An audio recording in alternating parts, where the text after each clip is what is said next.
Try this again. Try to do just like everybody else. One hand is a lot harder than it looks. Anyways, you push this back together, and then I'll lock that back in. And I'll get that up out of the way so you can get your battery in.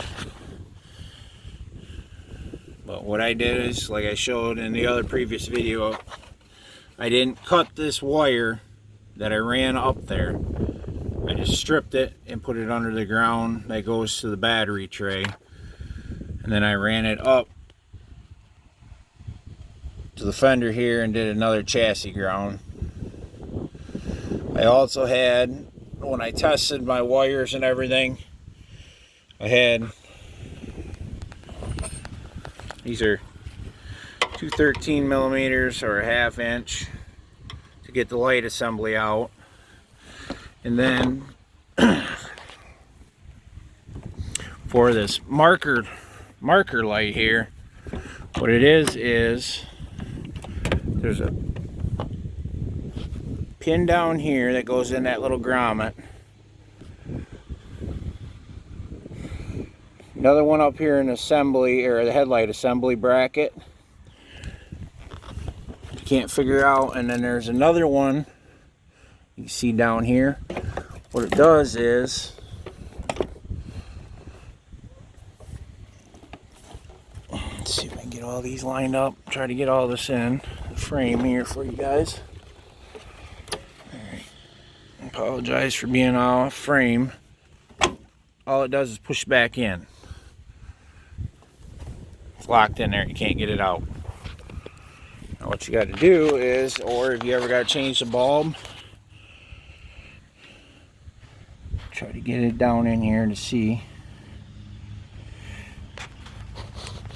Come on. Well, my phone don't want to focus too well. But you can see kind of that blurry piece down in here between this headlight assembly. What you got to do is stick a screwdriver down in there and basically push back, and there's a little clip in here that slides into that headlight assembly. And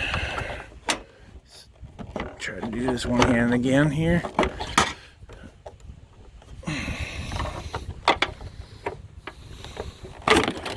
Alright, there. And then it comes out.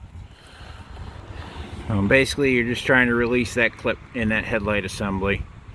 But I pulled all this out to test to see if I was getting power up here, and I finally figured out it was that ground lead. So, like they said, a lot of things, they all underneath this here, there's the electrical, your wire loom, they say to check that. Or this, it's a little hard to see now, but there was that block that I showed earlier. Oh, there we go. I was up too far. There's a wire block there. I checked all of them to make sure there wasn't, come on, focus. There we go. See if there wasn't any bad connections or any wires that were loose or corroded. After, when I first started, of course, checked all my fuses in the fuse panel, along with up in here, just to check to make sure. If you didn't want to run that power wire like I did, another thing you could do is, there's a hole right here, get a bolt and just get a piece of wire, and depending on how cheap you want to go or how you want to do this, run a pigtail there with a bolt, come around, and you can do it in this bolt here. There's another bolt here. These are 10 millimeters. Another bolt over here pulls this whole motor assembly. Let's see if I can try to pan out, get a whole wiper assembly right there that it will come out. And then up underneath here, there's a clip. Take a screwdriver and be careful so you don't break anything. Push on the tab, and then this will slide out, and then you can remove this whole thing.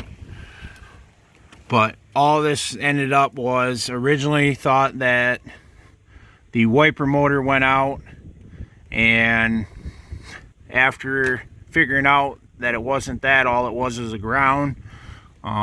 This is another way to get you by real quick to get back on the road, or if you got an older vehicle you don't want to spend a bunch of money into. So hopefully this will help you so you don't have to take it into the shop and spend a whole bunch of money.